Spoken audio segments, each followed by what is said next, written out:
Bueno, buenas noches. Mi nombre es David Signac y dirijo la Asociación Latinoamericana de Estudios Freudianos, ALEF, y hoy realizamos la segunda actividad de las conversaciones. La primera fue el final del año pasado.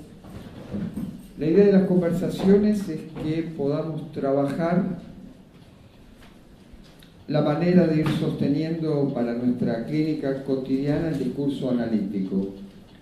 Comenzamos con, y en general discutimos algunos libros que todavía no salieron. Comenzamos con el libro de Esteban Levin, que se llama Pinocho, sobre las desventuras y aventuras de la infancia.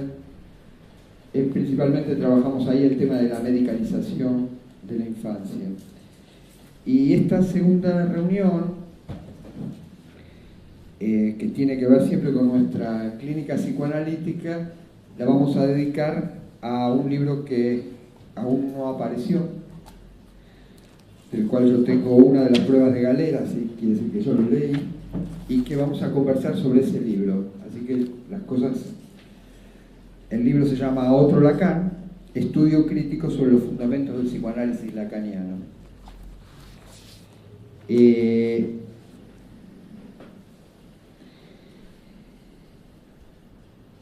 El interés de nuestra institución en estas conversaciones es, de alguna manera,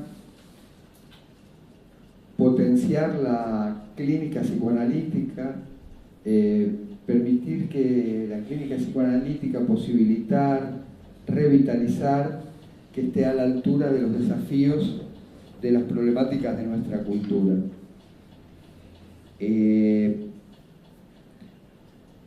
Vamos entonces a dar comienzo. Nuestra idea es un diálogo en el que obviamente Alfredo va a hablar mucho más que yo, pero yo le voy a hacer algunas preguntas que se me ocurren que tienen que ver con el libro y algunas que tienen que ver con la trayectoria de Alfredo Edelstein. Alfredo Edelstein es psicoanalista, es doctor por la Universidad de Buenos Aires, es miembro de Apertura Sociedad Psicoanalítica y es autor de varios libros que muchos de ustedes ya deben conocer, pero los nombro, que son Modelos, Esquemas y Grafos en la enseñanza de Lacan, El grafo del deseo, La pulsión respiratoria con otros colegas, escritos, Las estructuras clínicas según Lacan, volumen 1 y 2, La topología en la clínica psicoanalítica, que está escrito con Paulo Peusner, si no me equivoco, ¿no? Ya No, es un libro mío, él hizo algunos comentarios. Algunos comentarios, entonces. Y algunos de esos títulos, así como si quieren una novedad, la última es que El grafo del deseo salió en italiano, así que es El grafo del desidero, acaba de salir en italiano, así que hay varios de los títulos han sido traducidos al inglés, al italiano y al portugués. Bueno, y Alfredo ha dictado cursos y seminarios en Uruguay, Chile, Brasil, Bolivia, México, Costa Rica, España y hasta en Aleph también. Entonces, nosotros inventamos esto en las conversaciones, pero no crea que lo tenemos ensayado. Así que la idea es que yo me siento acá. ¿Cómo surgió? Así, las preguntas, así empezamos y conversamos un poco. Vuelvo a insistir si se escucha atrás para que... ¿Sí? ¿Está claro? Bien, fenómeno. ¿Cómo surgió Otro Lacan? ¿Cómo apareció? ¿Cómo te fue surgiendo? Bueno, dale.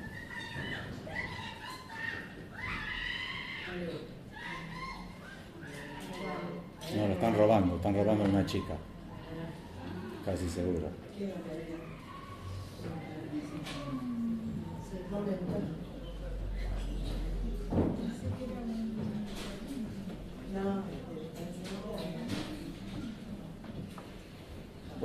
Bueno, ¿cómo era? No, estoy. Era una broma para volver. Participa de una historia muy escalonada.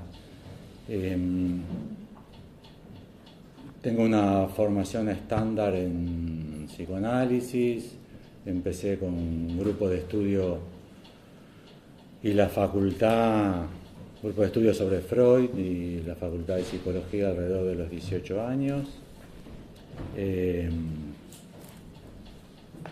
Quería ser psicoanalista a esa edad y me encontré a los 19 con el problema de que el psicoanálisis me parecía muy bien, me pareció que la argumentación freudiana no se sostenía, me parecía que era un poco sacar conejos de la galera. Desde el primer encuentro con Freud, que fue en la facultad, la primera semana, psicoanalítica, obviamente, Signorelli. Para mí no se justificaba sexualidad y muerte del análisis que hacía Freud. Me pareció una idea muy interesante, pero no se justificaba.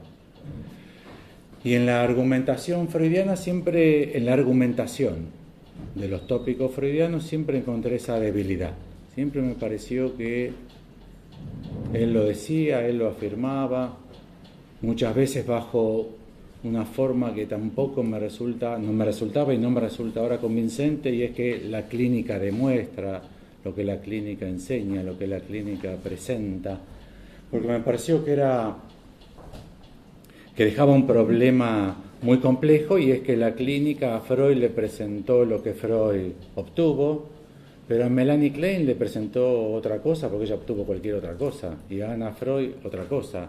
Con lo cual me parecía dudoso que sea la clínica, porque me parecía que cómo puede ser que de la misma clínica se obtuviesen productos tan distintos. Cuando me encontré con Lacan, que habrá sido 7, 8 años después, desde lo primero que leí me pareció que había otra forma argumentativa. Y bueno, nada más eso, me pareció que valía la pena esforzarse en leerlo, porque me pareció que la forma argumentativa a mí me resultaba más convincente.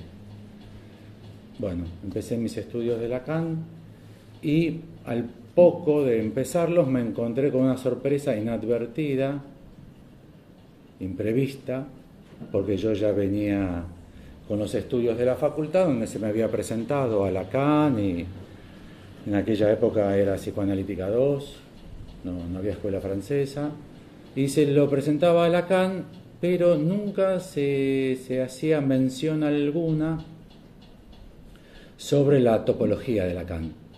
Y apenas empecé, me di cuenta que una página cada 3 traía una cuestión topológica, desde función y campo, ya aparecía el toro. Entré por ahí, pero la sorpresa fue que también estaba lleno de matematismos, y en toda la facultad yo no me había enterado de esa cuestión, en ninguna de las corrientes psicoanalíticas, pero en ninguna de las corrientes sí que yo había estudiado en la facultad había siquiera esbozado nada vinculado a la matemática. Y entonces decidí empezar a ver de qué se trataba, que era un toro, que era un crosscup, que era una botella de Klein. Y ahí no me di cuenta, pero me encontré con otra sorpresa. Y es que mis maestros de aquella época de eso no decían nada, y que si uno les preguntaba no sabían nada de eso. No tenían la menor idea, a pesar de que yo hacía grupos de estudio de Lacan hace años, con maestros de excelentísimo nivel y un conocimiento profundo de la enseñanza de Lacan, pero de eso no sabían nada de nada. La sorpresa mayor fue con la carta robada, el seminario sobre la carta robada, que es no solamente la introducción a los escritos elegida por Lacan, sino la obertura de los escritos. Ustedes saben lo que es en música una obertura. No solamente es lo que se presenta al inicio, sino que presenta el espíritu de toda la obra. Y por otra parte, Lacan lo pone al inicio, pero corresponde cronológicamente por la mitad. Luego de ese inicio vienen escritos y conferencias de Lacan muchísimo más antiguos, del 45, y la carta robada es del 54, del Seminario 2. Y la máxima sorpresa la encontré con la carta robada porque de mis colegas y de mis maestros ninguno tenía la menor idea de nada. Con lo cual, lo segundo que encontré fue el matematismo y la topología de Lacan, lo primero, perdón, y lo segundo era el desconocimiento que los psicoanalistas lacanianos tenían de esa parte de la obra de Lacan, que con la prosecución de mis estudios me di cuenta que era, no sé, metafóricamente se podría decir como el esqueleto de la enseñanza de Lacan. Después de publicar lo que estudié sobre topología y sobre las matemáticas de Lacan, en ese sentido también participa. Lo que fui publicando fueron las cosas que fui estudiando, que me pareció oportuno publicarlas porque en el medio no había nada. Mi sorpresa es que siga sin haber nada. No hay otro libro sobre el grafo del deseo. Es increíble, es un libro viejo, bastante elemental, no presento ninguna idea, es como lo que dice Lacan y un poco menos todavía, porque había cosas, muchas que yo no entendía. Y después de 20 años no apareció nada, no hay sobre eso producción. Hay muchas sobre el nudo Borromeo, pero habría que ver si se lo presenta en su forma matemática o como si fuese lo que sustituye al aparato psíquico de la segunda tópica de Freud en la enseñanza de Lacan. Tercero, me cayó la pregunta de por qué. ¿Por qué Lacan presenta matemática? Lo estudié un poco, no tenía mucha idea. La mayor sorpresa para mí fue por qué los lacanianos no. Incluso empecé a conocer muchos psicoanalistas franceses, discípulos directos de Lacan, que participaron del seminario, incluso analizantes de Lacan, que habían supervisado con Lacan, gente grande, o sea que había trabajado con Lacan muchos años, y que uno les preguntaba sobre topología y decía, no, yo de eso no sé nada. Y uno decía, pero ¿cómo? Sería como de preguntarle a un freudiano sobre Freud, sobre el ello, y que pregunte, no, yo del ello no sé. Soy freudiano, pero yo del ello no sé nada. Uno dice, ¿pero qué quiere decir que sea freudiano? Puede ser que alguien diga, yo del ello de Freud no sé nada, y ¿por qué tendría que saberlo? Pero ¿qué querría decir ser freudiano y no tomar en cuenta en absoluto la segunda tópica? Es como, ¿qué quiere decir ser lacaniano en todo caso? Y finalmente me di cuenta que había un problema fuerte. Eso es un gol. Otra de las pasiones argentinas, el choreo y el fútbol. Es un gol de arriba. Falta que pase una mujer hermosa y ya tendríamos las tres pasiones argentinas. Me di cuenta que había un problema de base filosófico. No me había dado cuenta antes de ese problema porque yo no sé filosofía, no sabía filosofía, con lo cual los últimos 5 o 6 años me aboqué al estudio de la filosofía que está en juego en el matematismo introducido por Lacan en el psicoanálisis. Otro Lacan es el resultado de esa investigación, porque una vez que descubrí el problema filosófico, me di cuenta que entre Lacan y Vieron que estuve en muchos países trabajando y en muchísimas ciudades del interior de la Argentina. Por motivos del psicoanálisis debo haber visitado, no sé, 40, 50 ciudades y encontré el mismo problema. El mismo Lacan, aunque distintas ciudades, distintas lenguas, portugués, distintos continentes, distintas trayectorias. En general nunca se hablaba de topología, nadie tomaba en cuenta la topología, siquiera el matematismo de Lacan, con lo cual descubrí que hay un Lacan, el difundido, el conocido. Le recomendaba ayer a David, que nos encontramos a tomar un vino, un libro de Judith Butler que se llama Sujetos del Deseo, que se los recomiendo, especialmente el capítulo sobre Koyev, es magnífico. Tiene un capítulo entero sobre Lacan y no dice nada de la topología y de la matemática de Lacan.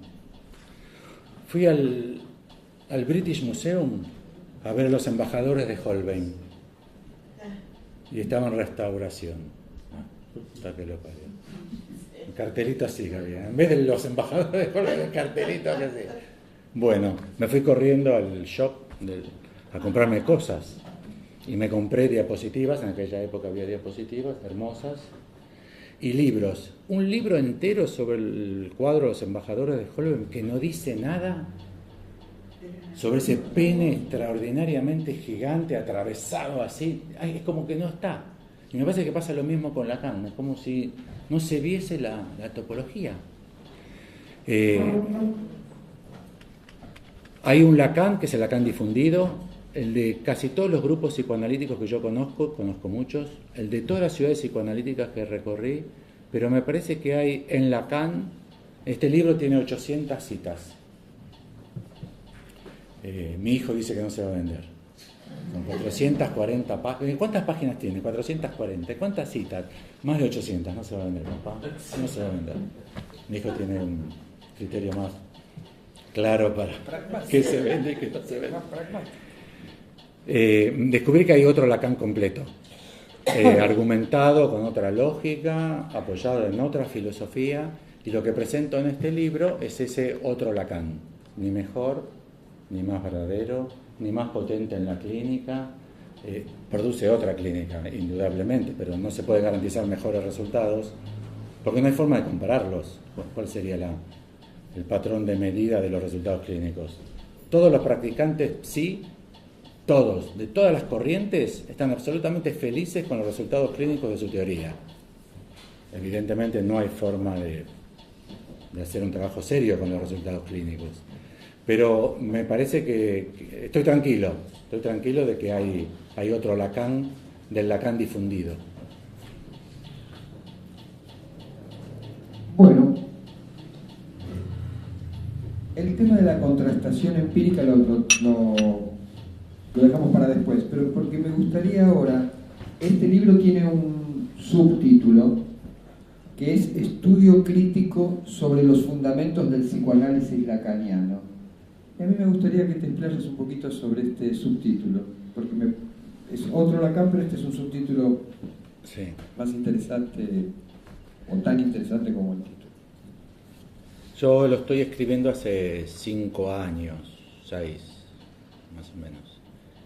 Los otros libros los publiqué luego de un periodo de elaboración de 1 o 2 años. Con este me demoré. Por la complejidad de la materia para mí, por mis flojos conocimientos de filosofía. Lacan sabía una bocha de filosofía, una bocha. Es un interlocutor. Para muchos filósofos de los que hoy están entre los 10 filósofos más importantes del mundo, Alain Badiou, Barbara Cassin, Jean-Luc Nancy, Lacan es uno de los 10 filósofos más importantes de los últimos 50 años, más allá de que lo reconoce como psicoanalista. Pero uno de los motivos por los cuales me demoré por demás es porque tenía miedo en publicarlo. Ahora estoy tomando bastante medicación, así que estoy siendo un poco más tranquilo. Me babeo un poco, pero bueno. No. Y la preocupación que me dio publicarlo es que de las 850 citas, 450 son de Lacan, y las otras 450 son de famosos e importantísimos líderes de escuelas psicoanalíticas, Jacques Miller, Colette Soler, Isidoro Beck, Juan Bautista Ritbo,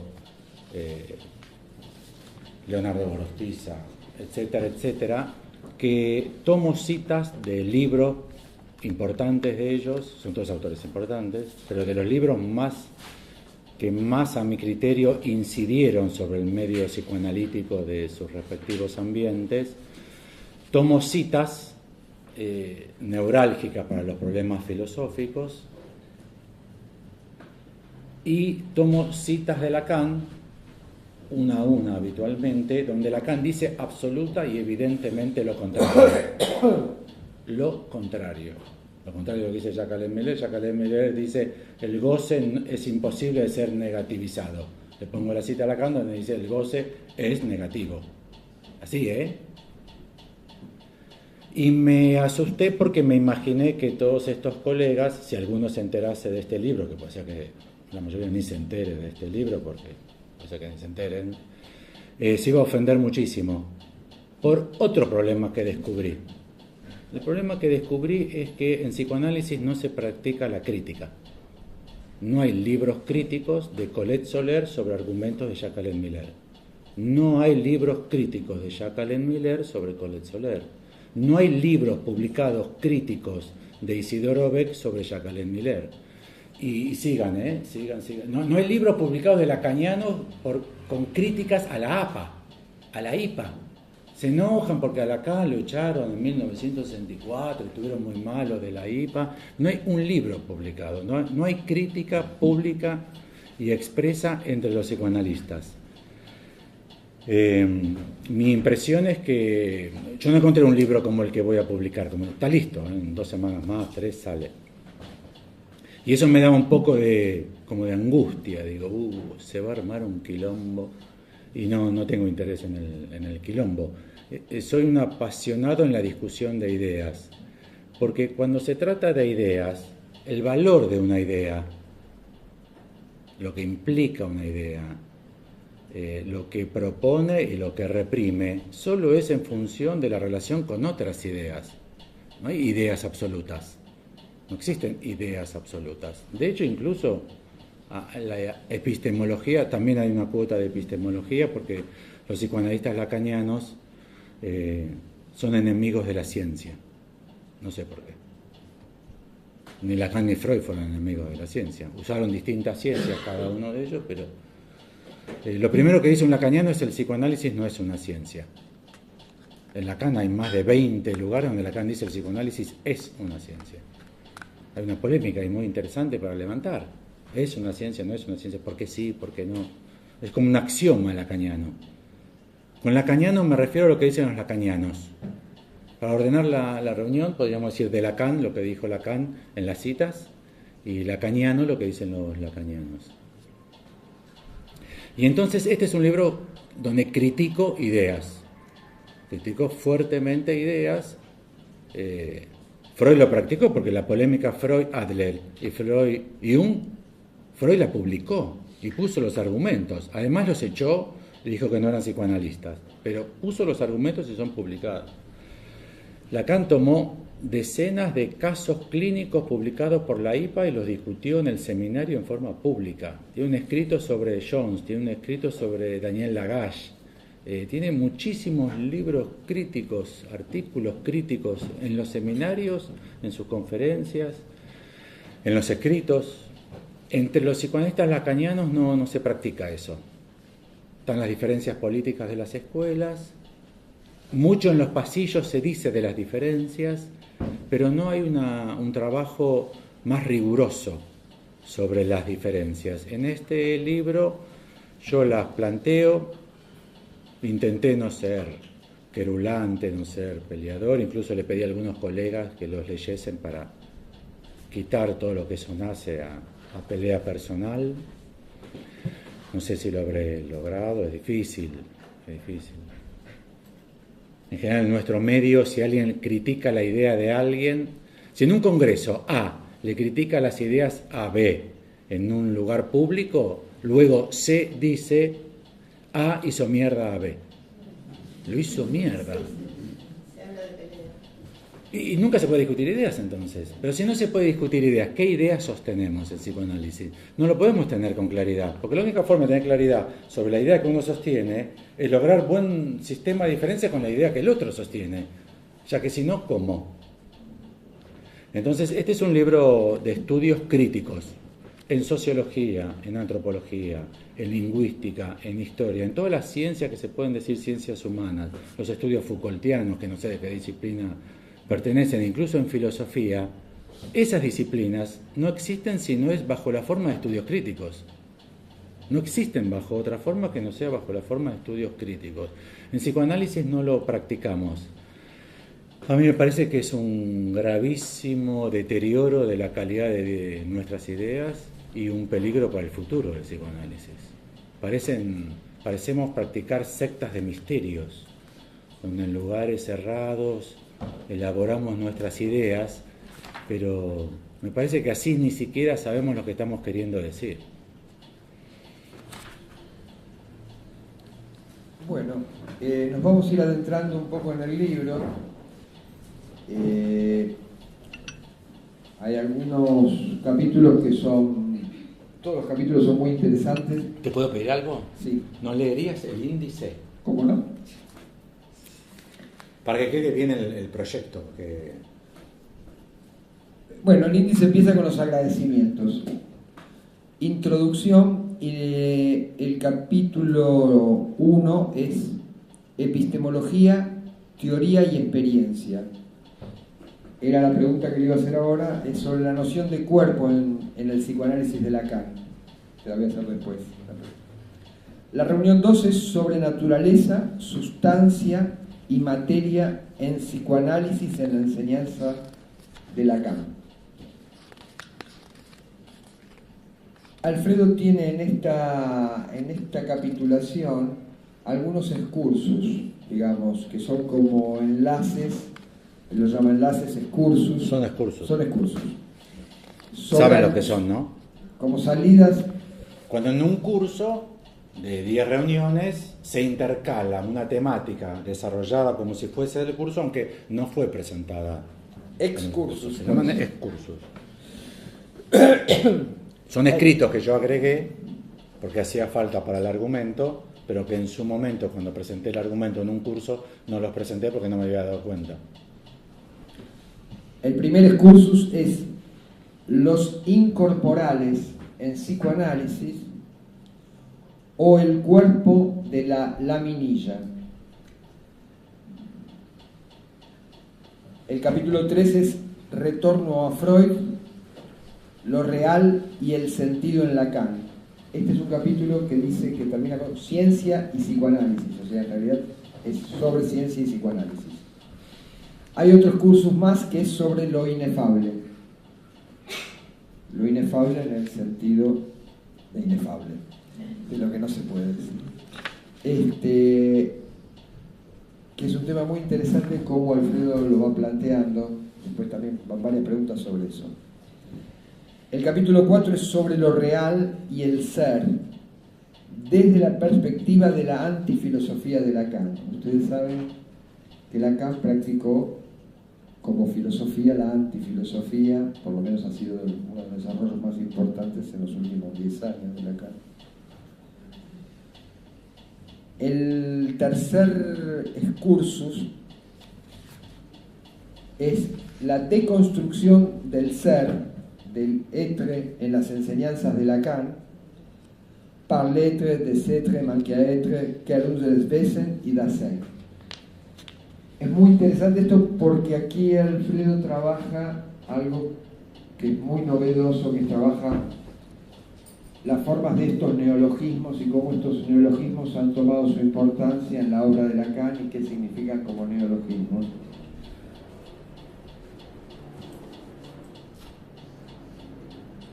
Bueno, ahí hay otra pregunta para hacerte sobre por qué pensás que yo te decía ayer, una cierta progresión geométrica sobre el final de la obra sobre el tema de los neologismos, ¿no?, de Lacan. En el capítulo 5 es sobre la metafísica y la ontología en psicoanálisis. Otro excursus es la antinomia entre las filosofías de Heráclito y Parménides desde la perspectiva de la antifilosofía de Lacan.